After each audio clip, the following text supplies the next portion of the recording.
Hello दोस्तों, स्वागत है आप सभी का आपके अपने यूट्यूब चैनल स्टडी विद दया में। दोस्तों, आज का हमारा वीडियो है भारत का संवैधानिक विकास, जहां से भारतीय संविधान की जड़ें जुड़ी हुई हैं। तो यह टॉपिक आपको मॉडर्न हिस्ट्री में भी मिलेगा और इंडियन पॉलिटी में भी मिलेगा।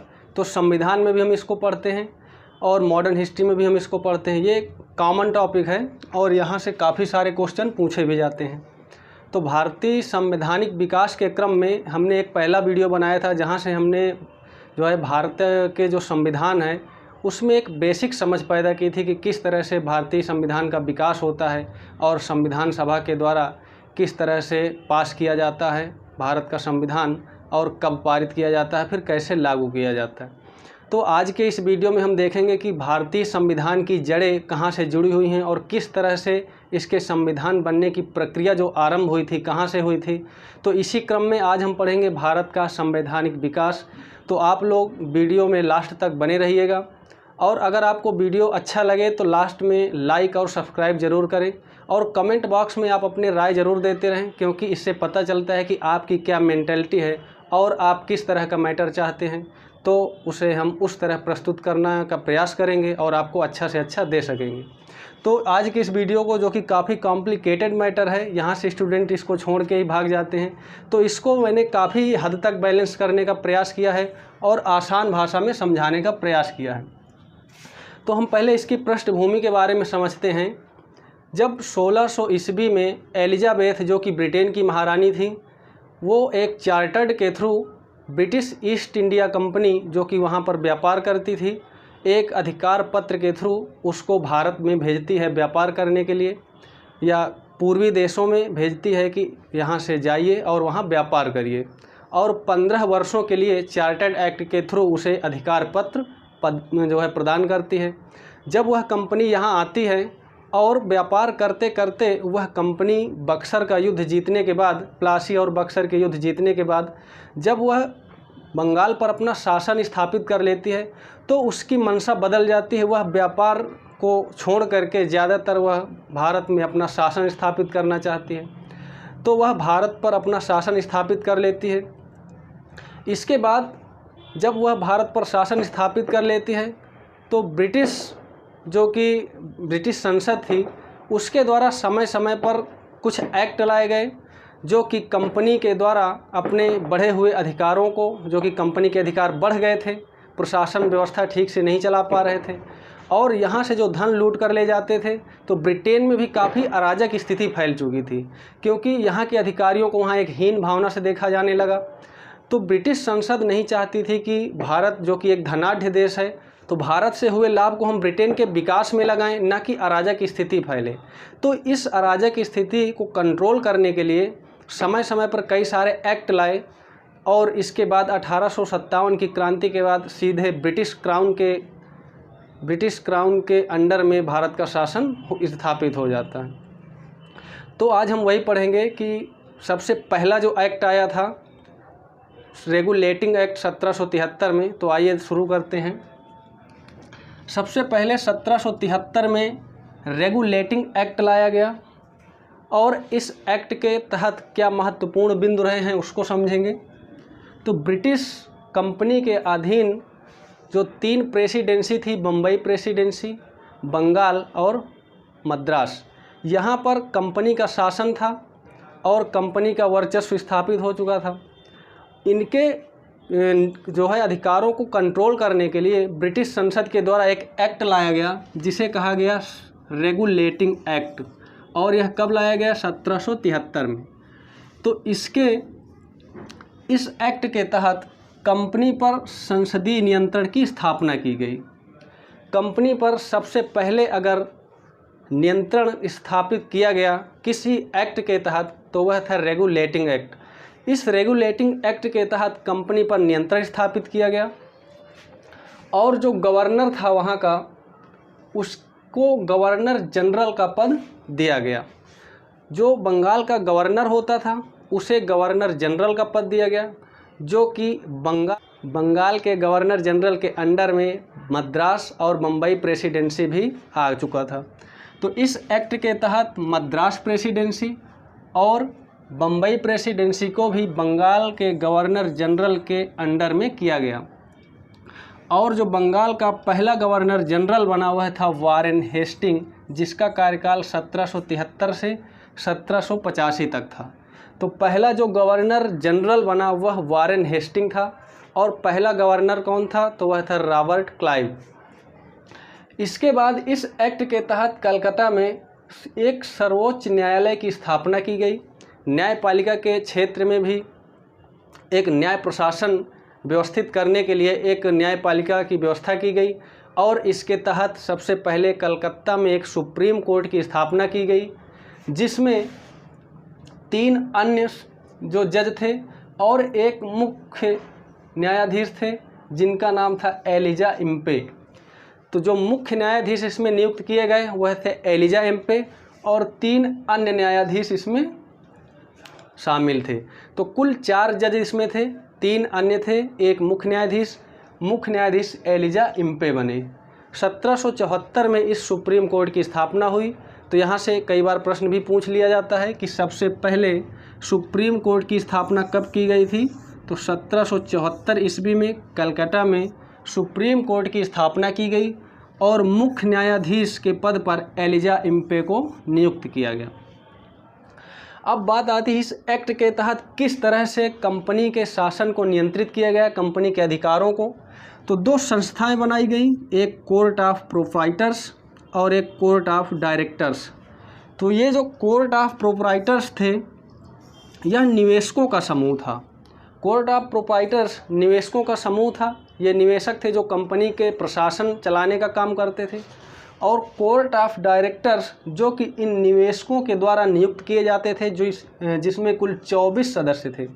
तो कोर्ट ऑफ डायरेक्टर्स में कुल 24 सदस्य थे और इनकी नियुक्ति जो की जाती थी वो इन्हीं निवेशक समूहों के द्वारा की जाती थी। तो इन 24 सदस्यों को कौन नियुक्त करता था, तो कोर्ट ऑफ प्रोप्राइटर्स। और इन 24 सदस्यों में से एक अध्यक्ष होता था और एक उपाध्यक्ष होता था। जो इसका अध्यक्ष होता था उसे मुख्य कार्यकारी अधिकारी नियुक्त किया गया और वह कंपनी पर मुख्य कार्यकारी अधिकारी के पद पर तैनात हुआ। तो इस तरह से कंपनी पर नियंत्रण स्थापित किया गया। तो रेगुलेटिंग एक्ट में कुछ नहीं है, अगर आप ये रेगुलेटिंग एक्ट को याद कर लेते हैं तो आगे का 1784 का पिट्स इंडिया एक्ट आपको काफ़ी आसानी से याद हो जाएगा। तो इसमें क्या क्या शामिल है रेगुलेटिंग एक्ट में, कि सबसे पहले तो कंपनी पर संसद के द्वारा नियंत्रण स्थापित किया गया, ब्रिटेन संसद का नियंत्रण स्थापित हुआ। और गवर्नर की जगह गवर्नर जनरल का पद बनाया गया, जिसके अधीन 2 अन्य प्रेसिडेंसी नियुक्त की गई। और सबसे पहला जो गवर्नर जनरल बना वारेन हेस्टिंग बना।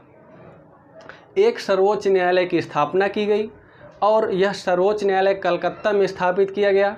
इस रेगुलेटिंग एक्ट के 1 साल के बाद 1774 में सुप्रीम कोर्ट की स्थापना हुई। इसमें कुल 4 जज थे, जिसमें कि एक मुख्य जज के पद पर नियुक्त हुए एलिजा इम्पे। और इसमें 2 संस्था लाई गई, 2 कमेटी नियुक्त की गई, कोर्ट ऑफ प्रोप्राइटर्स और कोर्ट ऑफ डायरेक्टर्स। जो कि कोर्ट ऑफ प्रोप्राइटर्स थे वह निवेशकों का समूह था जो कंपनी में प्रशासन चलाने का काम करता था। वहीं कोर्ट ऑफ डायरेक्टर्स जिसमें कि 24 सदस्य थे और इनकी नियुक्ति इस कोर्ट ऑफ प्रोप्राइटर्स के द्वारा की जाती थी। और इन सदस्यों में एक अध्यक्ष होता था, एक उपाध्यक्ष होता था। अध्यक्ष जो कि कंपनी का मुख्य कार्यकारी अधिकारी होता था। इसके बाद 1784 का पिट्स इंडिया एक्ट आया और इसमें क्या प्रावधान लाए गए, कुछ और सुधार किए गए। जो कंपनी पर नियंत्रण स्थापित किया गया था उसको और बढ़ाया गया, तो संसदीय नियंत्रण और बढ़ा। इस एक्ट के तहत संसद का जो नियंत्रण था और बढ़ा दिया गया। एक नई कमेटी बोर्ड ऑफ कंट्रोल की स्थापना की गई। इस बोर्ड ऑफ कंट्रोल में कुल 6 सदस्य थे और इन 6 सदस्यों में जो इसका अध्यक्ष होता था वह ब्रिटेन की संसद में मंत्रिमंडल से एक व्यक्ति इसमें आता था।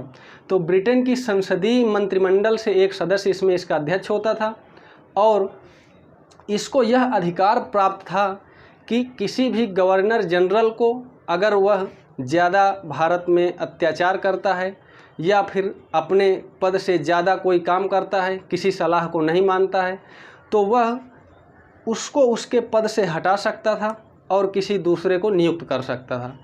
तो इसे इतना अधिकार दिया गया बोर्ड ऑफ कंट्रोल के अध्यक्ष को। तो यहाँ से आप देख सकते हैं कि कंपनी पर कितना ज़्यादा नियंत्रण स्थापित किया गया। इसके बाद इसमें यहाँ पर रेगुलेटिंग एक्ट में जो गवर्नर जनरल होता था उसमें 4 सदस्य की एक परिषद होती थी और 4 सदस्य की इस परिषद में 2-2 सदस्य, यानी अगर कोई विधि बनाना होता है या फिर कोई काम करना होता था तो वह अपनी मर्जी से नहीं कर सकता था गवर्नर जनरल, उसे इन 4 सदस्यों में से बहुमत प्राप्त करना होता था। अब बहुमत कैसे प्राप्त करना है, अगर कुल 4 सदस्य हैं तो उसे 2 सदस्यों को अपने साथ जोड़ना होता था और 2 सदस्य मान लीजिए अगर विपक्ष में हैं तो जिस तरफ से गवर्नर जनरल का मत होता था, अगर 2-2 सदस्य अलग अलग अपना मत दे रहे हैं तो जिस तरफ गवर्नर जनरल अपना मत देगा उसी तरफ वह पक्ष अपना कानून बना सकते थे और अपने अधिकार लागू कर सकते थे। तो यहाँ से आप सबसे पहला देख सकते हैं कि जो संविधान पे, जैसे आज भी लोकसभा में जो सरकारें होती हैं बहुमत की होती हैं, कोई बिल पेश किया जाता है तो बहुमत से पास होता है, तो उस संविधान पे जो आज भी बहुमत पे सब निर्धारित है तो उसकी नींव कहीं ना कहीं सबसे पहले यहीं पर रखी गई रेगुलेटिंग एक्ट के तहत। तो इसमें गवर्नर जनरल के अधीन 4 सदस्यों की एक परिषद थी और एक गवर्नर जनरल अलग होता था। इन 4 सदस्यों में से उसे कम से कम 2 सदस्यों का मत प्राप्त करना होता था किसी भी कानून या विधि को बनाने के लिए, तभी वह उसको पारित कर सकता था। वहीं पिट्स इंडिया एक्ट में इसके अधिकार को थोड़ा बढ़ा दिया गया, इसके अधिकार को थोड़ा बढ़ाया गया। जो 4 सदस्य होते थे उस परिषद में उसको 3 कर दिया गया। अब ये देखिए कि ये कैसे बढ़ा, टोटल 3 सदस्य कर दिए गए और एक उसमें जो कि गवर्नर जनरल है, पहले उसे 2 का अधिकार लेना होता था तब जाके गवर्नर जनरल शामिल होता था, तो 3 बनता था, 2 अलग रहते थे, ये बहुमत का हो जाता था। अब इसमें 3 थे तो जिस तरफ मान लीजिए इधर 1 है, 2 ने अलग मत दिया और 1 ने अलग मत दिया। अगर गवर्नर जनरल इसकी तरफ आ जाता है तो ये भी 2 हो गए। अब इसमें जिस तरफ गवर्नर जनरल का मत होता था वही स्वीकार्य हो जाता था, यानी गवर्नर जनरल को कोई भी विधि या अपने अधिकार को लागू करने के लिए सिर्फ 1 सदस्य को मत प्राप्त करना होता था, 1 सदस्य को अपने पक्ष में लाना होता था। यहाँ पर उसे 2 सदस्यों को अपने पक्ष में लाना होता था, यहाँ पर उसे 1 सदस्य को अपने पक्ष में लाना होता था। गवर्नर जनरल को 1 सदस्य का निर्णायक मत प्राप्त करना होता था और उसे उसका समर्थन आवश्यक था, तभी वह कोई अधिकार या फिर कानून लागू कर सकता था। इसके बाद इसमें 2 वर्ष के बाद कुछ संशोधन किए गए इस एक्ट में और 1786 का संशोधन अधिनियम लाया गया। पहले 1773 में आया, दूसरा 1784 में आया। इसके 2 वर्ष के बाद 1786 में इसमें कुछ संशोधन किए गए और यह एक्चुअली कॉर्नवालिस के संबंध में लाया गया था। तो कॉर्नवालिस के संबंध में लाया गया, गवर्नर जनरल को मुख्य सेनापति घोषित किया गया। तो गवर्नर जनरल जो होता था वह प्रशासनिक रूप से भी मुख्य पद पर नियुक्त होता था और उसे सेनापति के रूप में भी यहाँ पर नियुक्त किया गया और सेनापति का अधिकार उसे मिल गया, यानी तीनों सेनाओं का हेड होता था। तो सेनापति उसे किस एक्ट के तहत या किस संशोधन के तहत घोषित किया गया, तो 1786 का संशोधन अधिनियम के तहत उसे सेनापति घोषित किया गया। अब वह गवर्नर जनरल जो होता था वह प्रशासन के विभाग का भी हेड होता था और सेनापति भी यहाँ से घोषित हो गया था। इसके बाद परिषद के निर्णय को रद्द करने का अधिकार उसे प्राप्त हो गया। जो परिषद होती थी, जो यहाँ पर 4 सदस्यों की परिषद होती थी और 3 सदस्यों की परिषद होती थी, तो अगर कभी मान लीजिए विपक्ष का बहुमत ज़्यादा हो जाता था तो अब यहाँ पर गवर्नर जनरल को यह जरूरी नहीं था कि वह किसी भी 1 सदस्य को अपने पक्ष में लाए या 2 सदस्य को, वह किसी भी परिषद के द्वारा लिए गए निर्णय को चाहे तो मान सकता था और चाहे तो उसे रिजेक्ट कर सकता था, अस्वीकृत कर सकता था, रद्द कर सकता था। तो इसमें ज़्यादा कुछ नहीं है। एक तो है कि उसे मुख्य सेनापति घोषित किया गया और परिषद के निर्णय को रद्द करने का अधिकार उसे प्राप्त हो गया। इसके बाद 1793 का चार्टर एक्ट आता है। ये चार्टर एक्ट एक आता है 1793 में, और इसमें कंपनी का शासन अधिकार जो था उसे 20 वर्ष के लिए बढ़ा दिया जाता है। तो कंपनी जो आई थी पहले 15 वर्ष के अधिकार पत्र पे हस्ताक्षर करके आई थी, और इसे बाद में 20-20 वर्ष करके बढ़ाया जाता रहा, और यह बढ़ते बढ़ते 1857 तक जाती है। और फिर 1858 में यहाँ पर इस कंपनी पर जो है ब्रिटिश क्राउन का शासन स्थापित हो जाता है, और यहाँ की सत्ता सीधे ब्रिटिश संसद के द्वारा नियंत्रित हो जाती है। तो 1857 तक कंपनी का अधिकार था भारत में, और 1858 में ब्रिटिश संसद के द्वारा यहाँ पर भारत में शासन संचालित किया जाने लगा। तो कंपनी का शासन इस एक्ट के तहत 20 वर्ष बढ़ा दिया गया। बंगाल के गवर्नर को बम्बई मद्रास के पर्यवेक्षक का अधिकार मिल गया। हालांकि उसे बम्बई और मद्रास का अधिकार तो यही मिल गया था जब वह गवर्नर जनरल के पद पर नियुक्त किया गया, पहला पद बनाया गया, तो उसे उसके अंडर में बम्बई और मद्रास प्रेसिडेंसी आती थी। लेकिन यहाँ पर उसे पर्यवेक्षण का भी अधिकार मिल गया, यानी पर्यवेक्षक के रूप में उसे उसका अधिकार प्राप्त हुआ। वहाँ जाके देख रेख पर्यवेक्षक का काम भी कर सकता था, पूछताछ भी कर सकता था। तो उसे पर्यवेक्षक का अधिकार कब प्राप्त हुआ? 1793 के चार्टर एक्ट के तहत। तो जो कंपनी का शासन था उसे 20 वर्ष बढ़ा दिया गया। बंगाल के गवर्नर को बम्बई मद्रास के पर्यवेक्षण का अधिकार प्राप्त हो गया। अब इसके बाद 1813 में एक चार्टर एक्ट आता है। 20 वर्ष के बाद इसे लाया गया और कंपनी का शासन पुनः 20 वर्ष बढ़ाया गया। देखिए, ये याद करना काफ़ी आसान है। सबसे पहले 1773 में रेगुलेटिंग एक्ट आया, उसके बाद 1784 में पिट्स इंडिया एक्ट, उसके 2 वर्ष के बाद 1786 में संशोधन अधिनियम लाया गया। ये 3 पहले याद कर लेते हैं। इसके बाद 1793 का चार्टर एक्ट, फिर 20 साल के बाद 1813 का चार्टर एक्ट, फिर 20 वर्ष के बाद 1833 का चार्टर एक्ट, और फिर 20 वर्ष के बाद 1853 का चार्टर एक्ट। इसके बाद 1857 की क्रांति होती है और यहाँ का जो शासन है सीधे ब्रिटिश क्राउन के हाथों में सौंप दिया जाता है।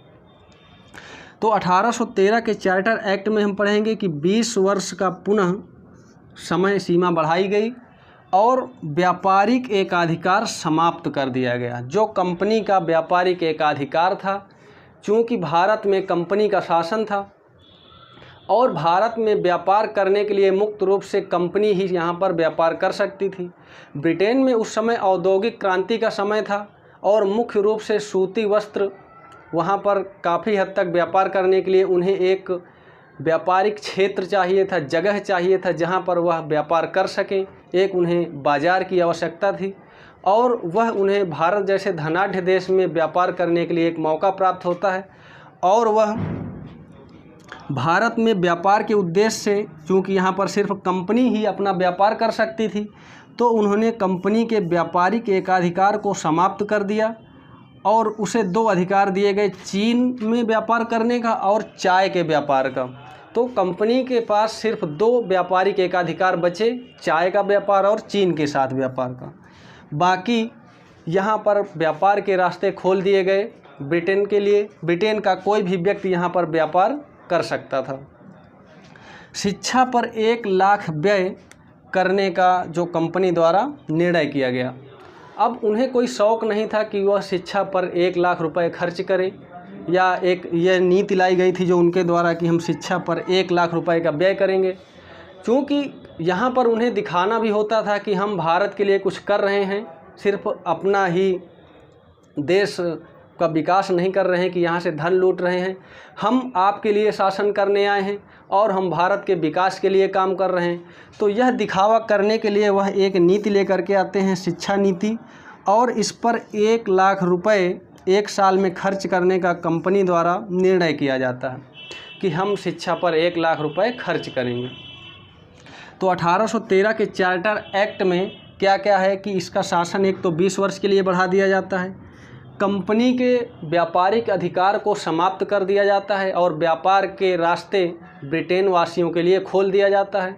एक वहाँ ब्रिटेन के लिए मुक्त व्यापार का बाज़ार बन जाता है भारत, और यहाँ से ढेर सारा वो लोग व्यापार करते हैं और धन लूट करके ले जाते हैं।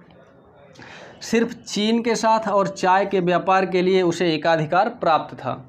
तो एक तो इसका सबसे बड़ा जो प्रश्न पूछा जाता है कि कंपनी के व्यापारिक एकाधिकार कब समाप्त किए गए, तो 1813 के चार्टर एक्ट के तहत, और शिक्षा पर 1 लाख व्यय करने का निर्णय किया गया। सबसे मुख्य एक जो है बिंदु, ईसाई मिशनरियों को भारत में आने की छूट दी गई।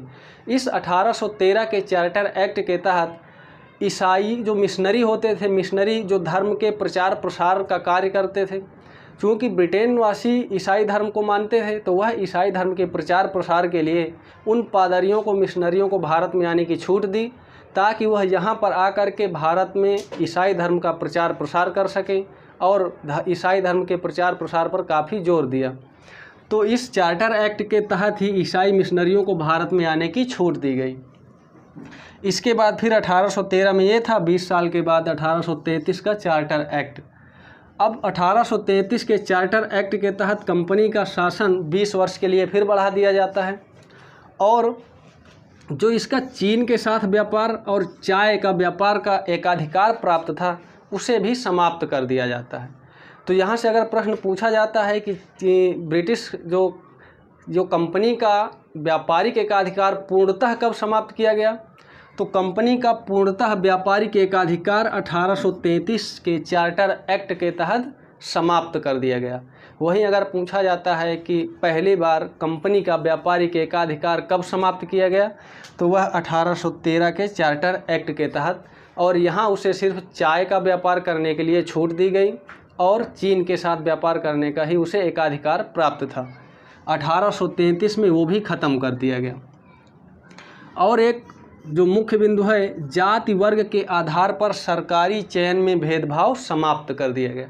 जो जाति वर्ग के आधार पर भेदभाव होता था, सरकारी नौकरियों में अधिकार नहीं मिलता था भारतीयों को, तो यह जाति वर्ग के आधार पर सरकारी नौकरियों में भेदभाव समाप्त कर दिया गया। बंगाल का गवर्नर जनरल अब भारत का गवर्नर जनरल कहा जाने लगा। जो बंगाल का गवर्नर जनरल था पद, उसे अब भारत का गवर्नर जनरल कहा जाने लगा, यानी पूरे भारत पर अब उसका शासन था। और इस पद पर सबसे पहला जो नियुक्त किया गया वह लॉर्ड विलियम बेंटिक था। सबसे पहले देखिए जो गवर्नर होता था बंगाल का, वह था रॉबर्ट क्लाइव। इसके बाद उसे गवर्नर जनरल का पद दिया गया, और गवर्नर जनरल का पद कब दिया गया, 1773 के रेगुलेटिंग एक्ट के तहत। और उस समय वारेन हेस्टिंग सबसे पहले गवर्नर जनरल के पद पर नियुक्त हुए। इसके बाद उस गवर्नर जनरल को भारत का गवर्नर जनरल बनाया गया। तो भारत का गवर्नर जनरल जब कहा जाने लगा, किस एक्ट के तहत, 1833 के चार्टर एक्ट के तहत, और सबसे पहले लॉर्ड विलियम बेंटिक भारत के गवर्नर जनरल बने। इसके बाद फिर वायसराय आते हैं, जो कि लॉर्ड कैनिंग पहले बने थे। तो गवर्नर जनरल और वायसराय से संबंधित एक हम अलग वीडियो बनाएंगे, उसमें पढ़ेंगे काफ़ी अच्छे तरीके से। तो सबसे पहला भारत का गवर्नर जनरल कौन था, विलियम बेंटिक था। इस चार्टर एक्ट के तहत बंगाल के गवर्नर जनरल को भारत का गवर्नर जनरल कहा गया। परिषद में एक विधि सदस्य जोड़ा गया, और प्रथम विधि सदस्य के रूप में मैकाले आया था। यहाँ से जो सबसे ज़्यादा प्रश्न पूछा गया है, कई बार ये प्रश्न पूछा गया है, सबसे ज़्यादा पूछा जाने वाला प्रश्न है कि प्रथम विधि सदस्य के रूप में किसे नियुक्त किया गया, तो मैकाले। परिषद जो होती थी, यहाँ पर 4 लोगों की परिषद थी, इसी परिषद की बात कर रहे हैं। यहाँ पर 3 लोगों की परिषद थी। इसी परिषद में एक विधि सदस्य की नियुक्ति की गई, ताकि वह भारत के गवर्नर जनरल को कानूनी सलाह दे सके, विधि में बनाने में सलाह दे सके। इस उद्देश्य से एक विधि सदस्य नियुक्त किया गया, और प्रथम विधि सदस्य जो बन करके आया था लॉर्ड मैकाले था। लॉर्ड मैकाले जो कि प्रथम विधि सदस्य था, इसे परिषद में वोटिंग का अधिकार नहीं प्राप्त था। यह सिर्फ सलाह दे सकता था गवर्नर जनरल को, जो कि भारत का गवर्नर जनरल कहा जाने लगा था। तो इसे सिर्फ सलाह देने का अधिकार था, इसे वोटिंग का अधिकार नहीं था। और 1833 के एक्ट के तहत 1843 में एलन बरो के द्वारा दास प्रथा को ख़त्म किया गया। इसी 1833 के एक्ट के तहत सबसे पहले दास प्रथा जो ख़त्म की गई थी वह एलन बरो के द्वारा दासता का अंत किया गया, जिसको ख़त्म करने में 10 साल लग गए। 1843 ईस्वी में ख़त्म हुई। तो यहाँ से कई बार प्रश्न आता है कि दास प्रथा का अंत कब हुआ? 1843 ईस्वी में। किस एक्ट के तहत? 1833 के चार्टर एक्ट के तहत। और किस गवर्नर जनरल के तहत? तो उस समय लॉर्ड एलन बरो, जो कि भारत के गवर्नर जनरल थे, इनके द्वारा दास प्रथा का अंत किया गया। और दास प्रथा के ख़त्म करने का श्रेय, अंत का श्रेय इन्हीं को जाता है। इसके बाद हम पढ़ेंगे 1853 का चार्टर एक्ट, जो कि इसके 20 साल के बाद आता है। यहाँ पर कोर्ट ऑफ डायरेक्टर की जो सदस्य संख्या थी वह 24 से 18 कर दी गई। अब देखिए, इधर फिर से रिकॉल करते हैं, जो यहाँ पर कोर्ट ऑफ डायरेक्टर्स थे इनकी सदस्य संख्या 24 होती थी। यहाँ 1853 के चार्टर एक्ट के तहत कोर्ट ऑफ डायरेक्टर की संख्या 24 से 18 कर दी गई। तो आप लोग इसको याद रख सकते हैं। वैसे यहाँ से प्रश्न जरूरी नहीं कि पूछा जाए, लेकिन आप ध्यान में रख सकते हैं। इसके बाद अधिकारी के लिए प्रतियोगिता परीक्षा की जो है आरंभ किया गया, प्रतियोगिता परीक्षा आरंभ की गई। यानी कोई सीधे अधिकारी पद पर नहीं नियुक्त हो सकता था, इसके लिए अब प्रतियोगिता परीक्षा का आरंभ हो गया। तो जो आज भी प्रतियोगिता परीक्षाएं होती हैं, इसका जो सबसे पहले प्रतियोगिता परीक्षा का आरंभ हुआ था तो 1853 के चार्टर एक्ट के तहत, और इसमें अधिकारियों के लिए प्रतियोगिता परीक्षा का आरंभ किया गया। और ब्रिटिशों की जो अधिकारी होते थे ब्रिटिशों के अधीन, उनके लिए प्रतियोगिता परीक्षा आरंभ की गई। और विधि सदस्य को पूर्ण दर्जा प्राप्त हो गया। जो ये विधि सदस्य लॉर्ड मैकाले था, यहाँ पर क्या था कि इसे वोटिंग का अधिकार नहीं था, पूर्ण दर्जा नहीं प्राप्त था, सिर्फ सलाह दे सकता था। यहाँ पर उसे 1853 के चार्टर एक्ट में पूर्ण दर्जा प्राप्त हो गया और अब वह वोट भी दे सकता था। तो यहाँ पर फिर से 4 सदस्य शामिल हो जाते हैं इस परिषद में, जैसे कि यहाँ पर 4 सदस्य थे। इसके बाद फिर हम 1857 की क्रांति के बारे में पढ़ेंगे कि किस समय 1857 की क्रांति हुई। अगले वीडियो में जो भी और एक्ट लाए गए, और जब 1857 की क्रांति होती है, इसके बाद 1858 में सीधे ब्रिटिश क्राउन के हाथों सत्ता सौंप दी जाती है। इसके बाद जो आते हैं एक्ट, उन्हें अधिनियम कहा जाता है। तो वो हम अगले वीडियो में देखेंगे। धन्यवाद।